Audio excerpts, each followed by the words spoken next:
Presidenti i Republikës Bajram Begaj ka dekretuar datën 9 nëntor për zhvillimin e parakohshme të zgjedhjeve vendore në Tiranë, Tepelen, Mat, Cerrik, Berat dhe Vlorë. Megjithatë, rasti kryeqytetit mbetet i diskutueshëm për shkak të procesit gjyqësor të nisur nga Erion Veliaj, pas shkarkimit të tij si kryebashkiak i Tiranës me vendim të Këshillit të Ministrave.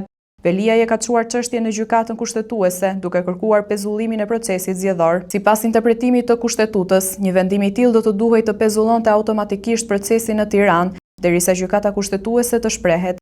Por presidenti Begaj ka një tjetër qëndrim. Në njoftimin e tij, ai thekson se Veliaj është ankuar në gjykatën e gabuar, pasi sipas ligjit, shkarkimi për arsye si mos paraqitja në punë duhet të ankimohet në gjykatën administrative, jo në kushtetuese.